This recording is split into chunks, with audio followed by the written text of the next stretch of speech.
Sandr Medrano Arroyo, welcome back to Highest Aspirations. It's nice to see you again. Great to see you. It's always wonderful to have some time to chat.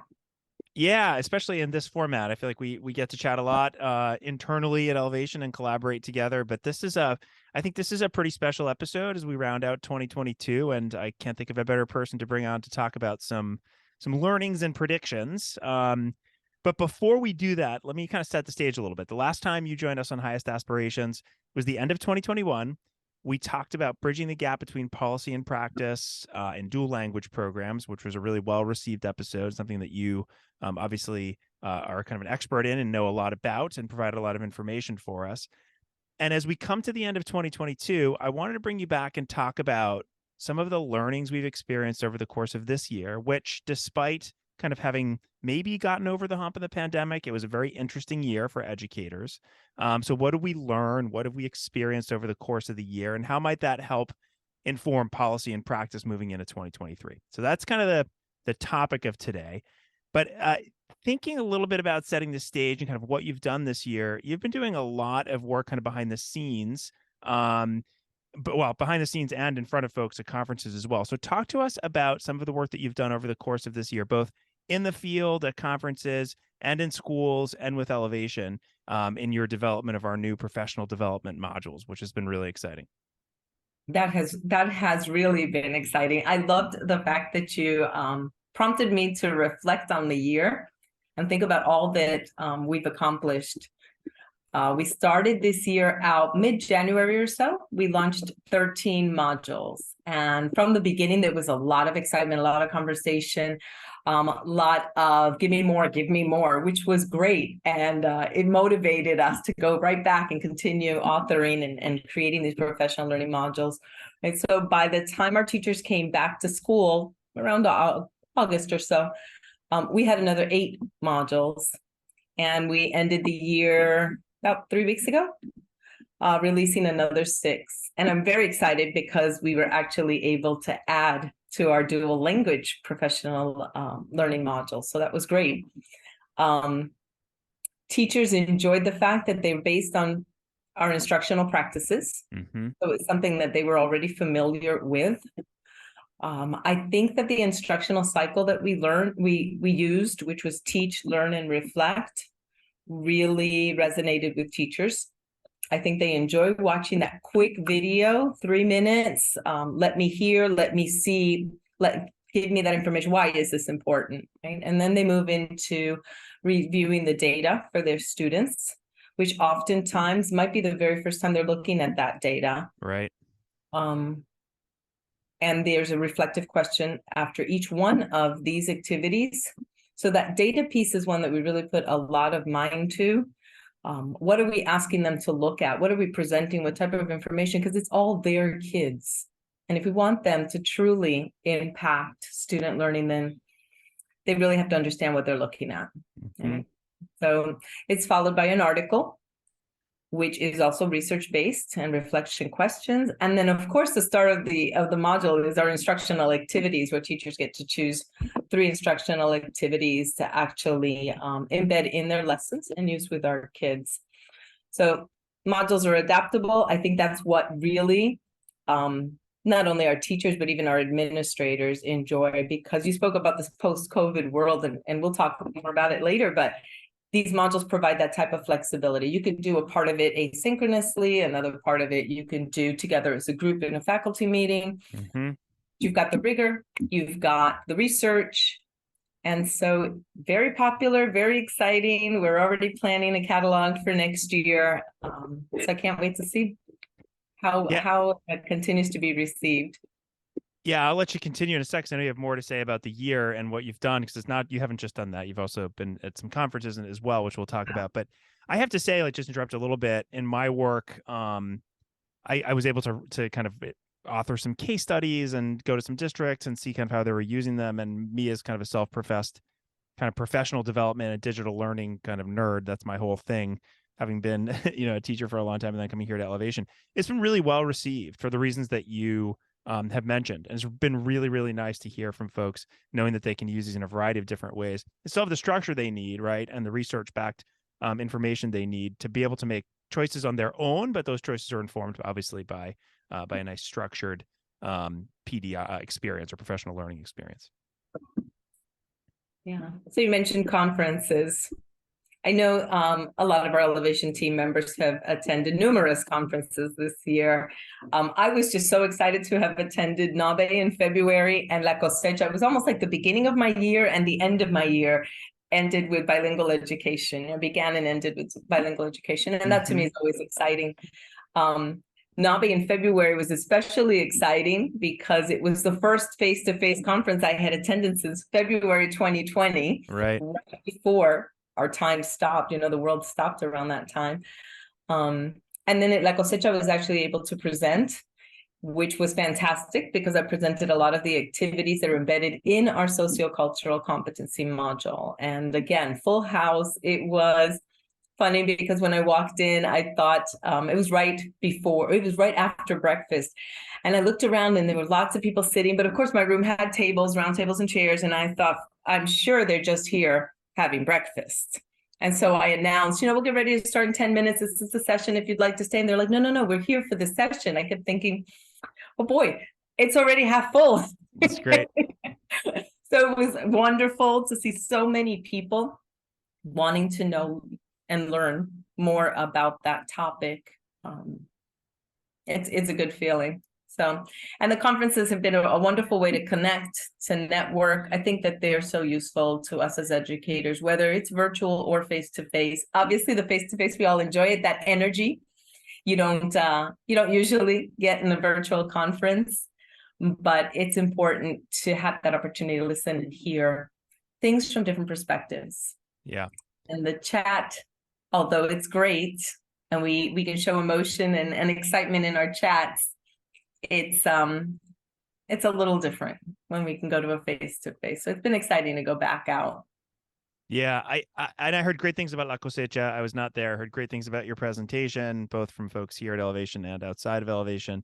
And I was able to kind of witness Impact last week. That was a virtual conference, but seeing the engagement there was great. But you're right, it's just not the same. I mean, I would have loved to have met some of those folks that were writing all these great comments. But hopefully at some point we'll be able to do that. And that's something that we have been doing a lot with lately. I mean, thinking about conferences and thinking about how we can relate more to the themes of those conferences and really get the most bang out of them that we can. And great to have you out there and be able to represent us in some of those conferences, La Cosecha and NABE.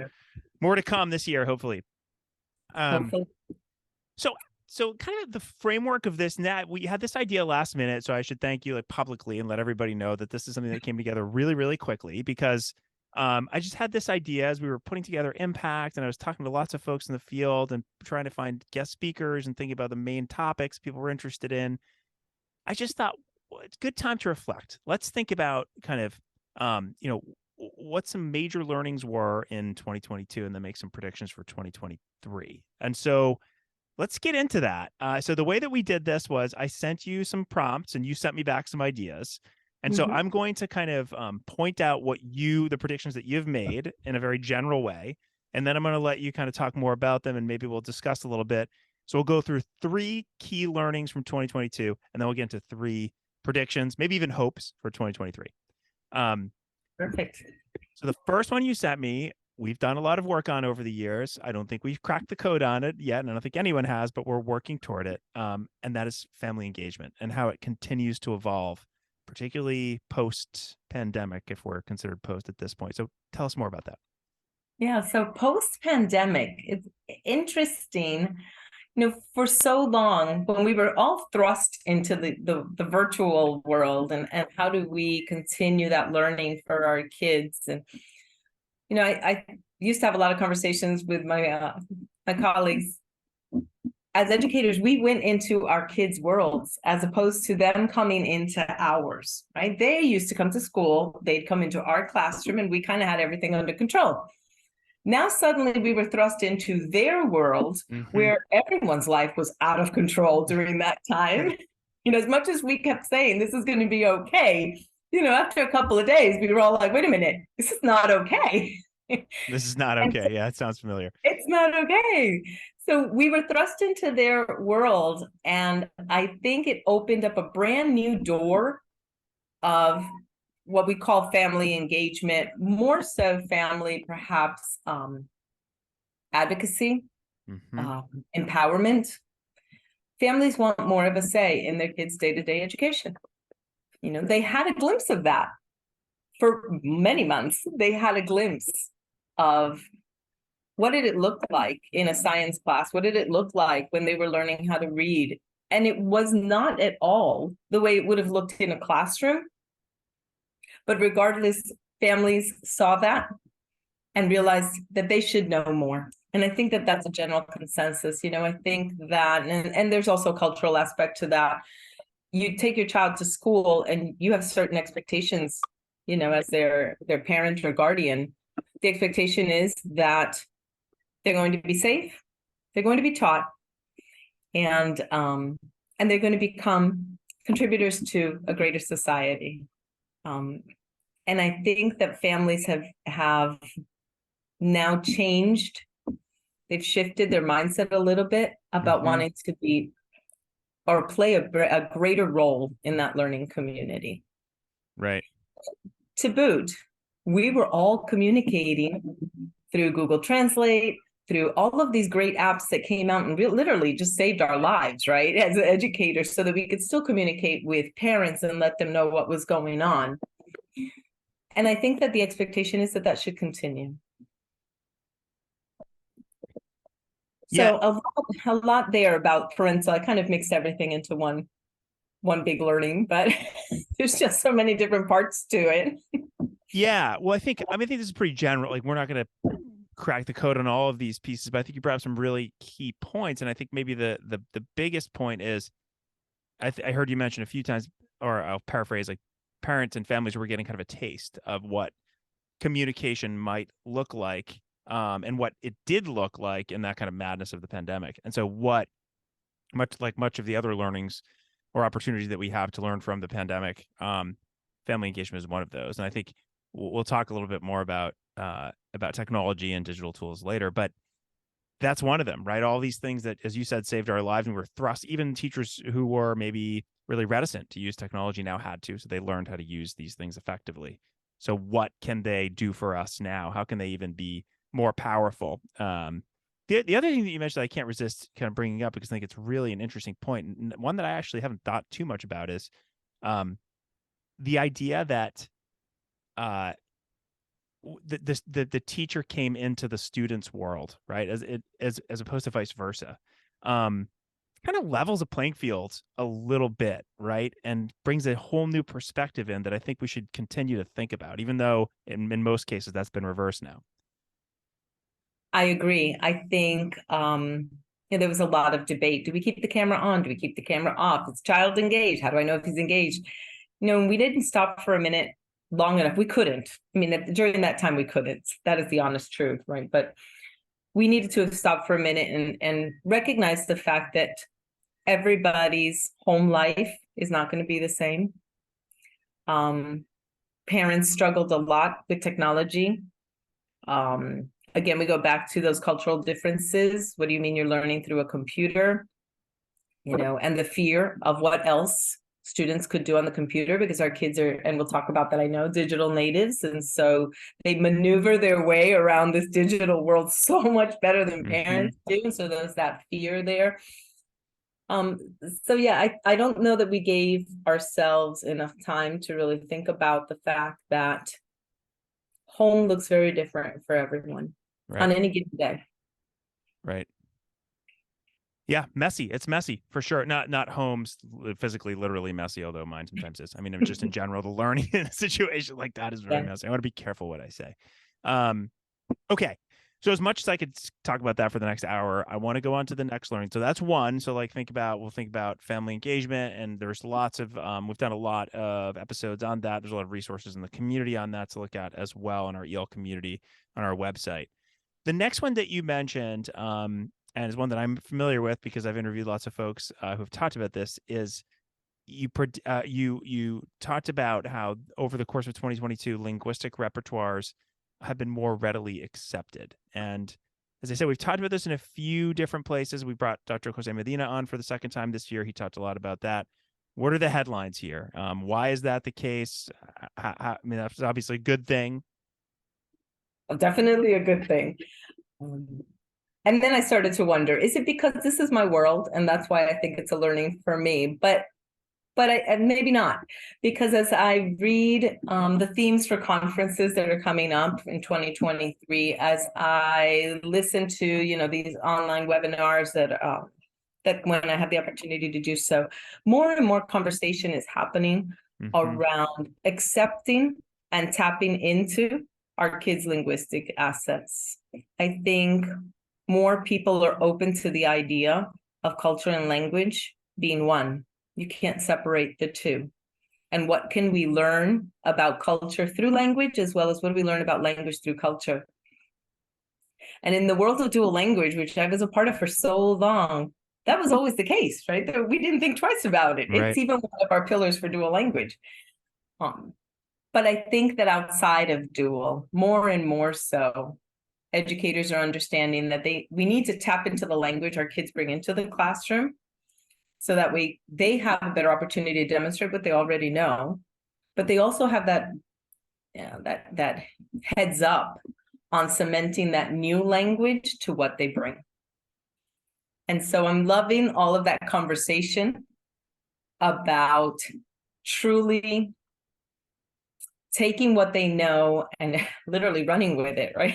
Using it to our advantage as educators, so that we see our kids as one whole child with all of these languages, all of these cultural impacts in our classroom, and we can move forward with their learning process there. It's great to hear you talk about that in a way, like, because you mentioned that this is your world, right? Dual language, and this is happening all the time there. And oftentimes when we talk about this in the podcast or in other places, I worry that we're in an echo chamber and that everybody who's listening to this already does this and already knows this. But it seems like, I mean, is it fair to say that it's become a little bit, that it's kind of spread beyond that kind of center, that area, to say content teachers who maybe at one point weren't really very well versed in this? And if the answer to that question is yes, how has that happened? Has it just been an organic change over time? Has it been deliberate? Have there been particular people or organizations who have done a good job getting the word out in a way that makes these changes happen? I'm just curious about that from your perspective. You know, it's an interesting question. I wonder if part of how we received our learning during that pandemic time had something to do with it. Because, for example, Dr. Medina, who does an incredible job of spreading his message on social media, particularly TikTok. Absolutely. We have other educators and researchers that perhaps were not open, had not, because we really didn't have the need before, to do webinars, to go on podcasts, to get messages out through a different venue besides a face-to-face conference. And so I'm wondering if that had a lot to do with pushing this conversation forward and beginning to change those mindsets. It's interesting conversation we could have about this. Yeah, there are certainly more platforms that people are leveraging more than they have before. Dr. Medina is a great example on TikTok, and I'm not personally on TikTok, but I've seen his videos that seem to be everywhere, and they're pretty engaging and short, and also very powerful and passionate, as he is, and obviously based on research, right? So when we start using, I think, those channels that are available to us, and perhaps the pandemic helped us to use those channels in a more effective way. Maybe that's a part of it. I guess I don't see it as like a sea change yet, but I do see, and I would be interested if you agree with that, but I do see it as something that is it's a groundswell at this point. I think there's some momentum. I think so.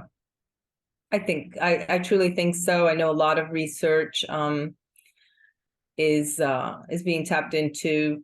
Most recently, that change in mindset, for example, in dual language. I know for so long, based on research, we had strict separation of language. Well, based on research, now that's not really the case anymore. There is a time and place where these two languages have to come together so our kids can truly see what similarities and differences exist within the two languages. And so it'll be interesting to see where this goes. Maybe this will become one of my predictions and expectations. But right now, I think I'm going to keep it as a learning. It's a learning for sure. I'm definitely pressing you for it to become a prediction, but it is definitely learning. Okay, so there's that. So we've talked about family engagement. We've talked about linguistic repertoires. Just scrape the surface of both of them. Let's scrape the surface in the last one. This one, I think, because of my background and my sort of interests, is the most. Well, they're all exciting, but this one is really exciting for me. It's digital learning and how it relates to 21st century skills, professional development, and more. So what have we learned?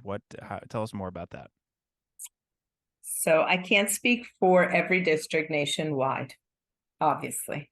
But what I see and hear more of, and if you read, research, a lot of the journals and articles that we read, I thought that digital learning was going to stay.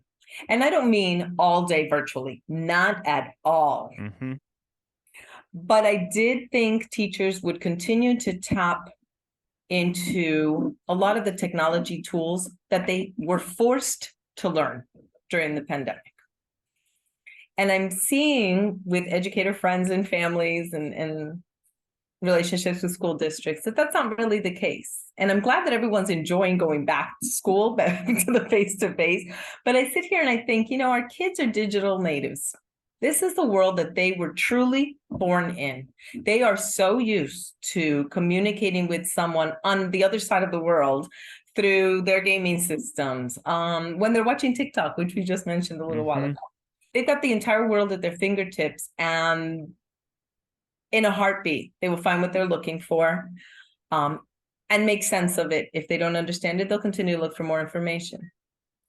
And I think about what we're doing now in education. We've almost gone back to the way everything was without considering the fact that when we look at our work life, and that's what we're preparing our kids for, right? We do everything, for example, here at Ellevation, it's basically almost all online collaboration. Mm-hmm. We brainstorm, we use our Jamboards, we use our whiteboards, be it what may, but we do everything online. We break away, we do our work, we'll come back. And I wonder sometimes, how well are we preparing our kids to be able to do that if we don't continue to give them the experience that they need with these digital tools so that they could continue to work collaboratively? Because that turn and talk, work with your partner buddy, those are all great. And our kids need them, especially our multilingual learners, because that's where they have the opportunity to truly learn language, practice new language, tap into the language that they bring. But how well are we now at this point giving them the opportunity to truly continue to develop their 21st century skills? Mm-hmm. So that's the kids. The teachers that I see as a flip, it's completely the flip. How so? Because I see that online teacher PD, for a number of reasons, but I think that online teacher PD is here to stay. We don't have enough time in our school calendars. Teachers certainly don't have enough time in their school day. Online PD affords that opportunity if you're on your commute home. If you, during your planning period, you want to listen to something while you're, changing bulletin boards. It's got this convenience factor to it. It's got this flexibility where I can listen, and although it's passive learning, I'm hopefully picking up on strategies and resources that I need, right? The key, though, is going to be, how are we as administrators, school and district administrators, how are we going to bring teachers together to reflect on those learnings? Because that's really where all of that, that's where it can create that change. Right? We need teachers to have that time and that space to share their knowledge. We need them to encourage each other, help each other meet learning goals once they've listened or watched. And I think that coming together, that learning, that reflection is also going to help our teachers from burning out. Yeah. having opportunities So to two sides collaborate to with one the another. coin there. Really interesting, because you know the learning here may be that, or at least mine may be that, like, we need to find a balance, right? I think that it's interesting what you say about students, that perhaps in some cases we're not leveraging, or we're trying to go back to where we were before. And I understand that, because people are exhausted and tired of virtual learning, and some students, I'm sure many, feel the same way. But we also have to, as you say, we also have to be aware of the world that they're living in, and aware of the world that we're living in. And you mentioned Ellevation and how we work. I think that sometimes is not always the case, right? That we can look at students as, oh, they're on their phones all the time, or they're on their computers all the time, or they're on the device, or they're not paying attention. If you look at most adults, for better or for worse, you're going to see a very similar situation, both professionally and personally. So I think it comes from protection, right? The idea that we have to protect our kids and make sure that they're growing up sort of, and I'm using quotes here, the right way. It's a delicate balance. And I love the way that you outlined that. So there's like dichotomy there that we need to be able to negotiate, because as much as it is important to be able to learn online with teachers, you also mentioned that they need to come together in person. They should come together in person to really, I mean, a lot of that's about, for lack of a better term, social emotional, even for teachers, health, right? To come together and collaborate with one another and be able to be colleagues and learn from one another. Same with students, I think, in a variety of different ways. So it sounds like you're almost like the learning here is how can we create an effective, I don't want to open up a new door here and a new sort of possible topic, but is this like a blended environment that we really need to be able to think about for both teachers and students? And how do we create that in this kind of post-pandemic world? That's interesting. That's an interesting idea, the blended learning. Years back when I was on a committee to try to solve an absenteeism issue that we were having at our district. And I even at that time, this was completely pre-pandemic. But at that time, I remember thinking, if kids had whatever responsibilities they had at home and had to take off of school that day to watch a sibling, why would we not be able to kind of just take, I don't know, teleprompter, camera, video, computer, whatever we need at a school district, and have that child at least be able to participate from afar, right? Which is what eventually became of our world in education for a long time. And that is still an option that schools might want to consider, because the reality is, our kids come to us with a lot of responsibilities. And so their learning kind of stops.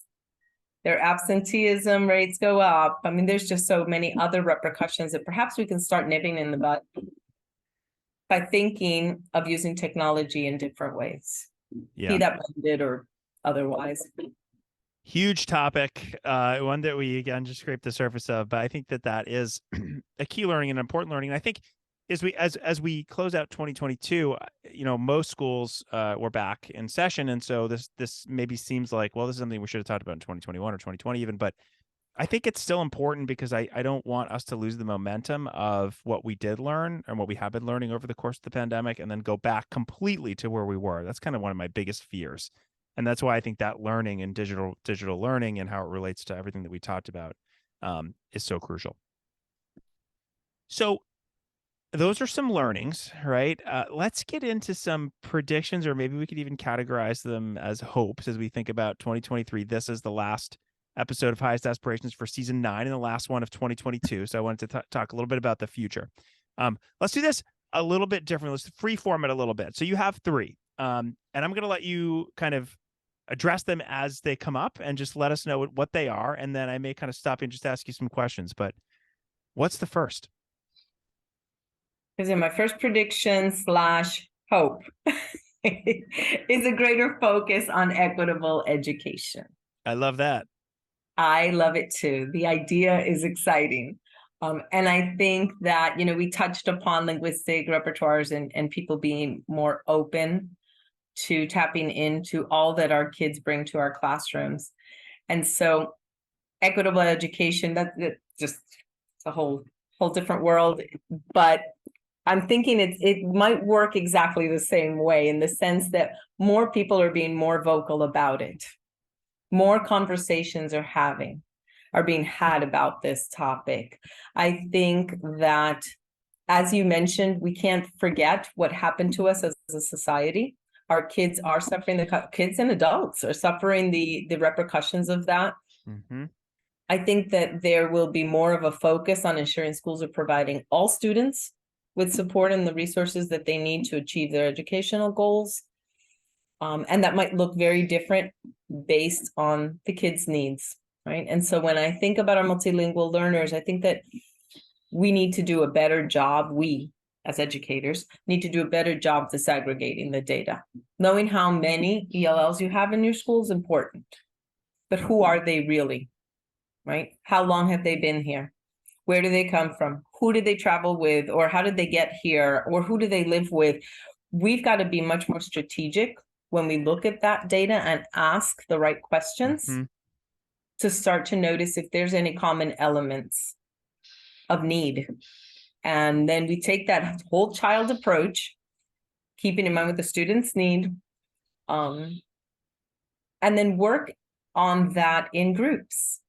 I mean, I think sometimes we try to work on the child and the child's needs and what can we give that child, looking at it as he might not be the only child in your school that has that issue. Yeah.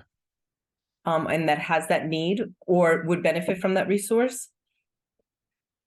I think we'd get a whole lot more done, a lot faster. I think that people are ready to look at children's needs even before the curriculum or standards, which, again, what a prediction, right? What a hope. That we'd stop for a minute and say, you know what, let's go back to our research that we all learned as educators way back when. You've got to take care, Maslow was right. You've got to take care of their basic needs. Right. And then they'll open. I think I've heard Maslow before Bloom more than I ever have in my entire life over the last 6 to 12 months. I think more of an emphasis is going to be made on representing our kids' culture and language within the classroom, within the school, which, we'll have to change the way we prepare our teachers and we create those teacher pipelines. So I think that all of these things, there are a lot of moving wheels here, but I think that all of those things are slowly happening, which gives me some hope that we will have greater focus on equitable education for our multilingual learners and for all our students, really. Yeah. And what's interesting is you started, one of the first things you said about this topic was this, not just knowing how many multilingual learners you have in your school, but actually using the data in a way that disaggregating in the way that makes sense, in the way that's shareable and that it's actionable, et cetera. I think that's so important. Obviously something that we try to do every day at Ellevation, but I've really seen, not to add on to your prediction, but maybe a subtopic of this is going beyond compliance, right? In order to have a greater focus on equitable education, we can't just be checking boxes with monitoring forms or checking boxes with parent letters or fill in the blank checking boxes, right? It's got to be more deliberate. And I do see that happening, which is great. And I love that we're kind of a small part of that, making those jobs a little bit easier so folks can focus more on doing something with the data than collecting the data and checking off boxes. Absolutely.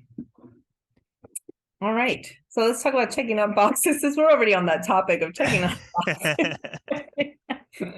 Our kids came back to us after the pandemic with all of this unfinished learning. And as educators, we play the savior. We want to fix everybody. We want to fix everything. We want to do everything right for our kids. And so, of course, they missed out on this learning. We've got to give them more. And I have a feeling that in many cases, whether it was enrichment or tutoring, we're going to see that if we didn't lay the groundwork early on, we may not see the changes that we expected. And that's, it's sad because that's never anybody's intention, but certainly not in education. But I think that we tend to do the same thing expecting different results. And maybe justify it with, these are different kids, this is a different teacher, this is a different setting. I don't know It'll be interesting to see what tutoring programs out there are truly going to excel and move our kids forward. I was reading the State of Student Learning 2022 that was published from Curriculum Associates, as a matter of fact. Mm-hmm. And they talked about their iReady diagnostics. And of course, they saw the largest differences in grades 1 through 3. And that's to be expected. These are the kids that did their kindergarten or first grade completely online. Right. Didn't know what a normal day at school was even like. And there's a lot that we need to do to remedy all that time that they didn't get the education in the way that they should have gotten it. Right? But I think that if schools didn't focus on changing mindsets, on going back to that data, really pulling it apart and seeing what needs did the kids have aside from, oh, they're lower in math, and make a general blanket statement. Well, where? You know, what is it that they're low in? What do we really need to tackle, and be very strategic about that? Which of course then brings it full circle to prioritizing PD for teachers. Mm-hmm. So it'll be interesting to see what results we get from tutoring programs and how soon our kids will truly close that gap. Yeah, that's something that, well, boy, I don't even know where to start on that. You did a good job summarizing it, but I think we can leave it there. Let's see where that goes. That's kind of I mean, it's obviously there's going to be interventions and programs put in place. What kind of academic gains are we going to see there? That remains to be seen. Interesting though about the study, the state of student learning from Curriculum Associates. No huge surprise, but looking at the data, obviously gives us more to go on. The last prediction, I guess, well, maybe the prediction really is that those schools, we'll see that those schools who really did something different for tutoring and looked at it as less of more of the same and more of let's do something different, and strategic, and be very intentional about it. I think those are the ones that we'll see the largest academic gains in. So there's the solid prediction right there. That's the one. Yeah, I agree with you. It took me a little while to get to it, but that's but you had to paint the picture. What about, so this last one that you have, and as we kind of get to the end here, I really like this one about school communities. And I think before we sort of press record here, you were pondering whether this was a prediction or a hope. I'd love to hear your idea now about this one. I am. So one of our very dear friends, Dr. Gottlieb, wrote a book it was released right after the pandemic, with Dr. Zakarian and Dr. Calderon. And it was called Beyond the Crisis. And I swear they laughed because I was speaking to them and I said, if I were a district administrator, I'd be walking my campus all day long with this book in my hands. It impacted me tremendously because the focus was that no one should be in the silo, right? Not your student and family, not your classroom, not your school community, not your local community. We should not be these independent silos that make up our community, right? We need to get together. They have this great quote that I actually wrote down so I wouldn't forget it. And it says, they, meaning the student, family, classroom, schools, communities, they're part of a larger whole that is interrelated and interconnected and even interdependent on each other. And that just blew me away. I thought, why are we not seeing this more so? And I know that we have a lot of community schools in our country, and they try to do that. And for the most part, they've been doing great. But if you're an administrator and you're listening to this podcast, I highly encourage you to read that book. I think it truly sets the tone for changing the way we do things. Focusing on creating those partnerships and those strong bonds is how our multilingual learners are going to achieve success. I mean, I know that here in Palm Beach County, we would even go to their churches and form partnerships with their churches because that's where they and their families are, right? And so let's make that partnership stronger. Let it not just be a place where I'm going to go and make sure that I've got 5 minutes at the end of the service to let them know progress reports are coming out, graduation rate. No. Let's make this truly a partnership where each can give and take and contribute to our multilingual learners' success. And I think that more and more so we're seeing that. And again, I don't want to say that it's because of the pandemic. However, I think for a long time we had to depend on that. We had to depend on where our internet providers. We had to depend on our libraries so that we could get our books online. I mean, Right. during that time, we had to, as educators, learn to depend on others in the community to help us help our kids and their families. And so hopefully this continues. Yeah, and through that, the community organizations have learned how to collaborate better with schools. And typically, at least, and I've done some interviews on this past year, that has been a positive experience for those organizations as well, right? So as you said, it's interdependent, interwoven, or that's the line from the book, the quote that you brought up, which I loved. It's so true. And it just provides other touch points in other places where we get to see our students and their families in a different environment, one in which they may be more comfortable or less comfortable or whatever the case may be, but understanding who they are as whole people and whole families living together in a community and intertwined with everything else, I think is crucially important. And I see indications. I see that happening more frequently now as well, which is kind of nice. So hopefully that prediction comes so true. win-win for everyone there. Yeah. One of the first podcast episodes I ever did in Highest Aspirations, I remember, was actually about project-based learning. But Donna Neary was her name. You can get on the Yale community website and Google, not Google. You can search on our website her name, Donna Neary. And she just did such a wonderful job of explaining how that worked, particularly with newcomer students. Was her focus, but these community partnerships really made huge changes on all sides. So nice to see that. Okay, Sandra, so we're up against the clock a little bit. We have about 4 minutes. I wanted to find out, this is a question I ask everybody. I asked you last time. You already mentioned one book, I think Beyond Crises, right? Is that what it is? You can certainly mention that one again or another one. I'd love to hear if there's a book or another resource that this year, since that's the theme here, kind of has influenced you either personally or professionally that you'd like to share with everybody. Yeah, I always find myself tapping back into our guiding principles for dual language education. I had a feeling you'd say that. Okay. I probably said this the last time we were on the podcast. That's okay. It means it's powerful. It really is. I mean, and I don't oversee programs anymore. So now I really take that research section and apply it to the professional learning modules that I'm creating. And then, of course, it takes me down a rabbit hole of research, which I absolutely love and enjoy.